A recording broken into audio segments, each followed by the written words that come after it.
If you found your way to this video, there's a good chance you're standing in your sheep pen right now with a cold, hungry lamb in your arms, maybe wondering what's next. Or maybe you're preparing for lambing season and you want to be ready before the moment arrives.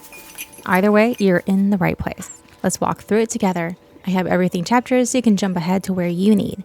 So let's take a moment to breathe in and breathe out. It's time to get to work. Hello shepherds, welcome back. And if you're new here, hello. This is where we talk all things sheepy. My name's Megan, and with lambing season over, we have one bottle lamb. And so I think most people look to bottle feeding with dread. I know I do. It's additional work on an already busy schedule, and sometimes there's even mourning involved. And so I want to bring some lightness to a very tricky subject, covering everything you need to get you going, what to feed, how much, how often, and how to get an older lamb to latch onto a bottle, or what are some hurdles I've experienced that I think are kind of common to make the transition easier for you and give you a better outcome too. So let's start from the very beginning. Why a lamb might need to be bottle fed. It might not seem like it, but when we understand why a lamb might need to be bottle fed, or the reason a lamb needs bottle feeding, it can really affect how we approach the lamb, as well as what techniques used to make sure that we're successful. So back in the day, in the before times, most commonly we pulled the lambs, usually dairy kids actually, at birth, making sure that they didn't get any colostrum even. We then heat treated the colostrum to kill anything dangerous to the kid or lamb, usually kids, and gave them replacers. And then we put the lambs or kids on the regimented bottle feeding program. This was mostly in setting up a herd or flock of clean stock or for dairy programs. It's a really effective means to make sure that our lambs or kids live a very long, healthy, and productive life without milk-transmitted diseases, which can really shorten the lives of sheep or goats dramatically. Not to mention the other stuff like Jones. Nowadays, milk sharing is more common, blood tests are more available-ish. So the most common reasons to bottle feed lambs, especially in a field setting, are less to keep the offspring safe, but more due to emergency situations, such as an ewe rejecting one or more of her lambs, or worse, she fell asleep after lambing. First fresheners tend to be a wild card. I'm always on the watch for first fresheners. They have yet to establish a lambing history, and some seem surprised at seeing their lambs. And it's also really good to be prepared. Sometimes when an ewe has multiples, especially triplets or quads, she may only pick her favorite two and reject the others. In some tragic situations, the ewe may have had a hard, sluggish, or malpresented birth. Or maybe she fell asleep during lambing. The lamb can come out too weak or needing too much help to get established. There's so many reasons really, but eventually if you have livestock, you may end up bottle feeding. This year I did have a bummer lamb or a bottle lamb. The ewe has a good lambing history and generally gives singletons. She's very nurturing, but this year she lambed first thing in the morning, which usually is a good sign for our flock. I make a habit of first thing waking up, poking my head out the window, and on this morning I saw a tiny set of legs. It looked like twins staying at her side, already popping about, but by the time I gathered my grab-and-go lambing bucket and headed over, just minutes, barely, there was just one lamb. So odd, but okay. I put the ewe and her lamb in a secure area. She was nursing the lamb well, as expected, but it was just odd. I could have swore I saw an extra set of legs, even with a splash of color, and this was just a solid black lamb. It was off. So looking around, everything is quiet and seemed in order. So I hanged around making sure everyone's doing well, cleaning up the afterbirth, and within half an hour, I heard a faint cry in the distance. After a bit of Marco Polo, I found the lamb, strong and dried off. I guess he had a bit of a nap, and so then I put him with his mom. It hasn't been too long, right? Well, our ewe has already decided that she, in fact, did not have two lambs, but one, and has already mourned and moved on. So naturally, I pull out all the tricks to help with the bonding. He definitely nursed already, beelining it straight to the area, latched on right away. But then his mom kept plowing him away, kicking and getting a little too dangerous for my taste, personally. So long story short, by late evening, I decided to call it. It's snowy out, and with freezing temps, I wasn't so sure he'd be safe or warm with his mom. Luckily, he was very determined and well off, just very much rejected. So it's not ideal. The lamb's rejected, and that's definitely going on her permanent record. So for bottle feeding, a strong lamb is easier longer term than a weak, cold, or dehydrated lamb. Lambs that are bonded with their ewe can be trickier to take a bottle than the lamb that never bonded to their ewe in the first place. But eventually and slowly things may work out. So let's get into the details. Colostrum, the most important feed. Whatever the reason for bottle feeding, the first few hours matter the most. And so here we lamb when snow is still on the ground, which makes it pretty critical for lambs to be up and taken well care of by their ewe. And when the lamb's nursing the ewe, it's taking in that colostrum right away. It doesn't just give it an immunity to life's hurdles, but also acts as an internal heater, keeping our lamb popping about even with freezing weather. And when our lamb gets cold, it loses its sucking reflex and increases the chances of a ewe rejection. So I like to have a heat source near the lambing area to help warm the lamb up and dry it off right away. Generally, the sheep lamb at the crack of dawn or in the moments we step away. And in the next minute, the girls have already cleaned off the lamb and all is well. But I do have one ewe who tends to drop her first lamb and take care of it. But as soon as the second lamb hits the ground, she gets lost in the sauce and loses track of which lamb she's cleaning. And she generally neglects the second lamb. She's very sweet, she tries, and I usually plop the lamb right in front of her to help guide her to focus on the current newest lamb. So if I wasn't there, would things end up badly? I don't know. I wouldn't put it past her. I mean, she has forgotten how many lambs she's had before, even if only minutes have passed. So on to the lambs. Lambs can be very clumsy when they're first born, and they're not really aiming right, nursing too high, too left, too to the right. Ideally, our ewe will gently guide our lamb to nurse the right area, or accommodate the lamb by squatting and licking the lamb. But if the ewe is kicking or butting the lamb, it helps to restrain her gently. Sometimes all it takes is the lamb to relieve that udder pressure and then she accepts the lamb. Other times you may need to hold her so the lamb can nurse, or pressure her a little bit so then her mother instincts kick in, or tether her so that the lamb can approach the ewe and nurse without getting injured. But I'm going to mainly focus this video on lamb care for this video, just to keep things honed in, focused, and short. We can really get into a deep dive on so many aspects of this. Okay, so immediately after birth, we have our lamb nurse the colostrum. Sometimes there's a waxy plug on the teat that can give lambs trouble nursing, and they can exhaust themselves by trying to nurse. So it's really important to check the ewe and make sure the colostrum's flowing. Ideally, the lamb needs colostrum within the first 2 to 6 hours of life, but if you were pressed and accidentally missed that time period, the lamb's gut is still slightly permeable within. I think it's about 12 to 24 hours. I'll link the articles below in the description if I can find them all. So they'll still get some immunity after those first few hours of life window. It's not ideal, but it's better than nothing. If the ewe is asleep for a long time, we're censoring stuff here, you can still milk her out. It's difficult, but it's possible. And then you can get some colostrum from her that way and feed it to the lamb. If that's not possible and you don't have any frozen colostrum on hand from like last year's lambing, there are colostrum replacers, usually at a feed store or available online. It's not ideal, but the situation isn't ideal either. It helps to have some colostrum frozen or colostrum replacer on hand prior to lambing, just in case. Also, not all colostrums are the same.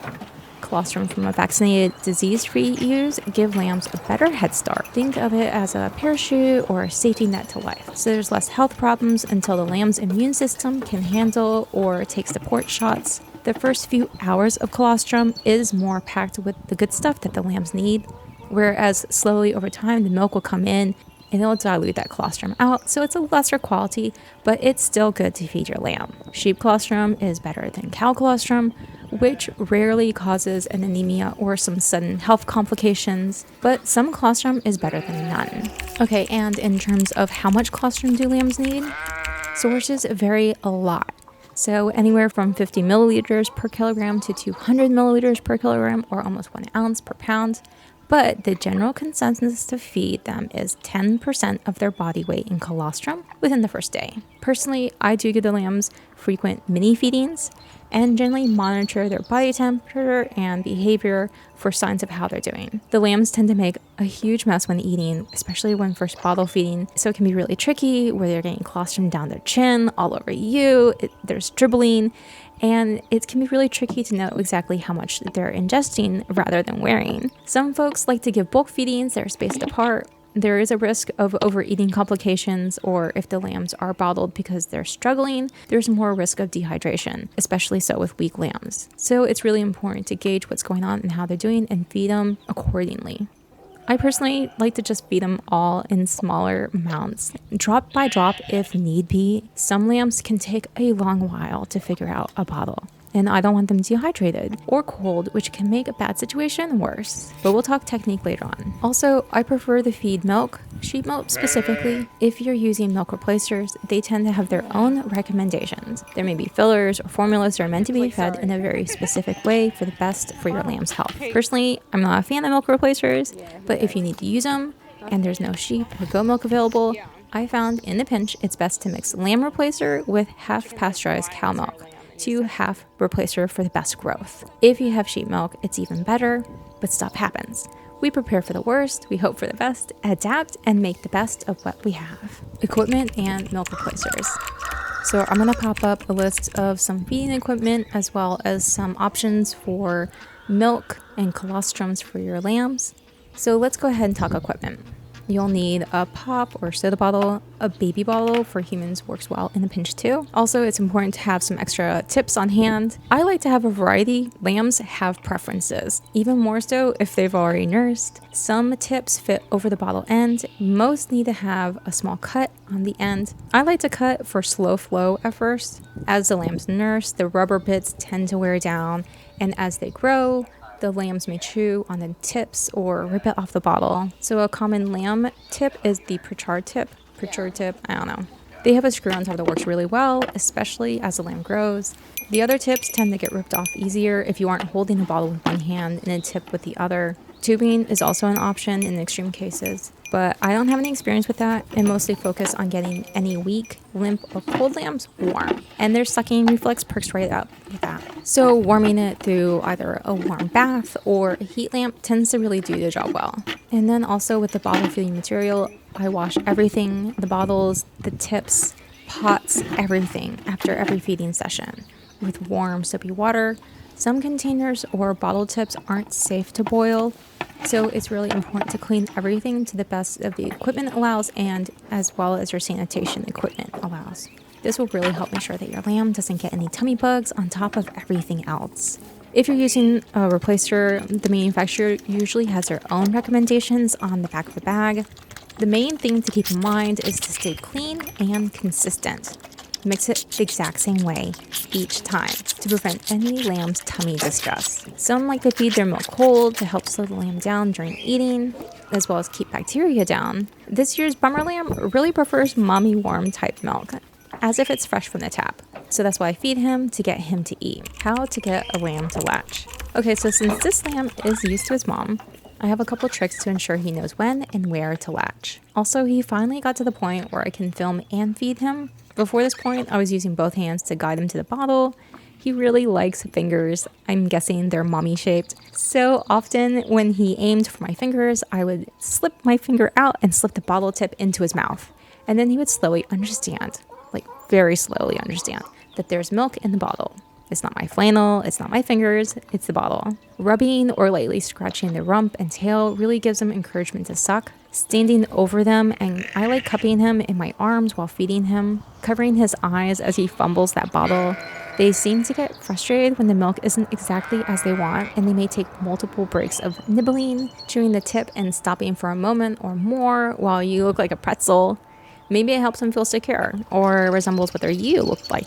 I don't know. But I know he and other kids, as well as lamb's prior, take the bottle better the weirder you look. We're trying to simulate his ewe. Theoretically, mostly because she clobbered him soon after birth. But hey, this is an ideal ewe. It helps make sure that the milk is really nice and warm, just like mom's, and trying again. It can take a god-awful long time for them to transition to the bottle. Several days even. Also, I cannot stress enough the importance of weathering bottle rams. They're not like dairy goats where the bucks are just stinky blubberheads. Rams are cute now, but once the hormones hit in, they can get dangerous fast. especially with bottle babies. Okay, so what if your bottle lamb isn't registering that there's milk from the bottle? If you're able to milk your ewe out and put it in the bottle, so it's basically she's feeding him with extra steps, it has a bit of a familiar smell of mom, and it helps to get a little dribble of milk out so that he can get the ideal that the milk comes from the tip. For really stubborn lambs, it may help to dab something sweet like honey on the tip of the bottle. Even so, with ideal conditions, lambs are super finicky. I even squeezed a little milk into his mouth, not enough to choke or aspirate, but enough to wet his tongue and give him a better clue where the milk comes from. For bottle positions, if the lamb can stand or if they've nursed, it helps that you put them in a standing position and hold the bottle up at a very sharp angle. This is to help milk not only flow into the right stomach, but also make sure that the lamb doesn't suck on air or suck on an empty bottle. Don't squeeze the bottle when the lamb's nursing. This can cause the lamb to choke, and sometimes it also helps to set them on your lap. And then very slowly and gently dribble the milk onto their mouth. They may lick their lips and then nose around the lot for the bottle tip, but project the bottle still. It's a huge time commitment to get the lamb to accept the bottle. Anywhere from once every half hour to hour, and adjusting for weakness or spacing the feedings out once they realize the milk is from the bottle and are actually eating more than they're wearing. Feeding schedules and quantities. So there's a lot of numbers often tossed around. What's best? How often? There's so many options out there. But really, there's a lot of difference too between sheep breeds. Some sheep are bigger than mini horses, and then we have these micro breeds who lamb thumb-sized babies. Active lambs can tank up, where struggling lambs need to be fed more frequently. So there's not a one plan to rule them all, and it can get nuanced. So let's break this down. On day one, healthy lambs should be fed colostrum about every 2 to 3 hours. Day and night. They have tiny tummies, so in terms of amount, a common number is 10% of your lamb's total body weight over the course of a day. Around day 1 to 2, after the first day, if your lamb is taking a bottle well, we can begin to decrease our bottle time to once every 3 to 4 hours and increase the total milk amount to about 15 to 20% of their total body weight. Because I'm a nervous Nelly and it was still snowing, I fed the lamb every 2 to 3 hours and mainly guessed about his tummy size and fed him what I could, checking on him often. I ended up keeping him with one of our mellower ewes and her lambs of similar age, making sure everyone's getting along and are warm and happy, and then taking the opportunity to refill his bottle from his dam while I was there. I did weigh his bottle recently, and it came out to about 4 ounces or 113 milliliters that would take out for each bottle feeding session. He didn't necessarily finish it every time. And the first week, they really are messy mostly, and it mostly gets everywhere.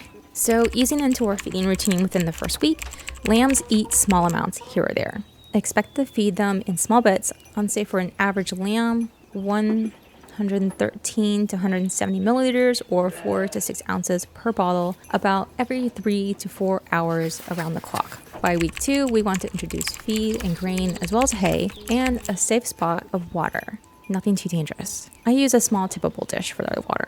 The lambs will be curious, nibbling at things, and it'll help develop their rumen. And for bottle feeding sessions, we're slowly spacing our feedings out. Usually I ease into it by delaying it by like 15-20 minutes and then half an hour, so the lambs take their time to explore snacks and grazing before tanking up. I'm also slowly increasing their milk amount. An average sheep should be ingesting about 198 to 340 milliliters or 7 to 12 ounces per feedings. But keep in mind to adjust the amounts for the weight of your lamb, and I like to give them about half of a handful of grain for them to just kind of mouth and fool around at this time. By week 3, the lamb should be off exploring. Bottle feeding is about the same as week 2. So we're bottle feeding about every 6 to 8 hours with longer breaks of 6 hours at night, around the same amount per bottle, so 198 to 340 milliliters or 7 to 12 ounces per feeding, and then gauging how they react. Sometimes they're not interested in the bottle but still very active and more interested in grain, so I pull back on the timing and space out more. In week 4, we're over the worst part of the bottle feeding. Healthy lambs are off grazing more so, not just fumbling with hay and grain, but enjoying it. If your lamb's healthy, it's time to stretch out our feedings to about every 8 to 12 hours, and then stretch our evening bottle to maybe even an 8-hour stretch between that one. Let's say with an average bottle of 236 to 340 milliliters or 8 to 12 ounces per bottle, definitely adjusting for the health of the lamb as well as size. Personally, I'm sticking to about 15% of our total body weight if they're gaining well. By week 5, if not already, it's time to start transitioning your lamb to graze. Maybe offer a creep feeder, we have clean water and free choice hay. They're building the rumen and filling that nutrition gap with milk. And don't forget to give your lambs their booster shots, run your fecals. I like to ease really slowly into weaning. So with bottle feeding, I like to continue through week 8. The ag extension recommends to limit them to a max of 16 ounces or 473 milliliters total by this time period. So I like to break it up in smaller bottle sessions. If they push for more bottles, I hand them some grass, and usually they readily take it, and then they just want cuddles. Also, no more middle of the night feedings, and given the opportunity, the lambs will happily take the bottle for several more months if you offer it, which can be really goofy. When it comes to introducing new foods, going slow is your friend. And by slow, I mean half of a handful even, at a time, a few times a day max. We really need to give their gut a chance to adapt so they can stay happy. Offering baking soda alongside your minerals may really help keep the rumen chugging along peacefully too. So how do you know when your lamb is full when bottle feeding? Its tummy will become taut and round. It's not sunken or hollow. The lamb should also be very perky, active, and not hunched. Key tips for a thriving bottle lamb. So let's talk about getting our lambs to thrive. Keeping our lambs warm and dry are really key in newborn lamb survival. Newborn lambs really struggle to maintain their body temperature, so keeping them in a clean, drag-free area. I have a dog crate with a liner and then towels for emergencies and bringing them into the house. Otherwise, I like to have a lot of fluffy straw, deep bedding. If you're using a heat light, make sure it's super secure, away from anything flammable. And if you stick your finger in the lamb's mouth, it should feel warm. I think maybe in warmer climates, you may have to worry about overheating more than we do here, but I've literally only lambs in the coldest times, so let me know what you've experienced. Keeping track of how lambs are growing with a fish scale and a sling or a home scale works pretty well. Steady gains are good, and a plateau or weight loss is a signal to do some troubleshooting. Also, make sure the bottle lambs have company. Nothing's really worse for a lamb than loneliness. They're social animals, so having playmates is really about survival. Introducing a small amount of hay and pellets early. They don't eat much at first, but the earlier they start exploring food options, the better their rumen grows, and the smoother the weaning transition will be. Also, aim to feed your lamb in that sweet zone or happy middle of 15 to 20% of their body weight. Watch out for scours or diarrhea. Dehydration can really ruin the fragile lamb's health system and make them go downhill fast. They can really pick up bugs super easy. So if you have any concerns, don't hesitate to call your vet. Weaning. Once our babies are 2 months old, they should be ready for weaning. It's important that they've reached around 2.5 times their birth weight and are eating enough grain and hay prior to weaning. Weaning can be super stressful for lambs, so it's really important to make sure that they're comfortable and gain the bulk of their nutrition from their grazing, their hay, or supplemental pellets. It's really helpful to help encourage this by not indulging the lambs and slowly reducing the amount of milk or milk replacer. Like, okay, you've had your milk, and now it's time for you to go ahead and graze, especially as we approach our weaning date. And of course, always make sure that you keep on top of their weight and health and size as a guide on when is best for their weaning. Some wean slower than others, some hit their targets sooner than others, but it's always good to take it slower than faster. The hardest parts. There's a saying with livestock, eventually you run into every situation you can and can't think of. And even so, even with the sleepless nights, making sure your milk is perfectly replicating their mom's milk. You've baby-proofed, sterilized, worked yourself to the bone, but still you may lose a lamb. It's a part of raising livestock. It's sad, but we all experience it, and it never gets easier. I like to think that the joys and peaceful moments outweigh even the darkest and heaviest experiences. And joking really helps. But we all cope in our own way.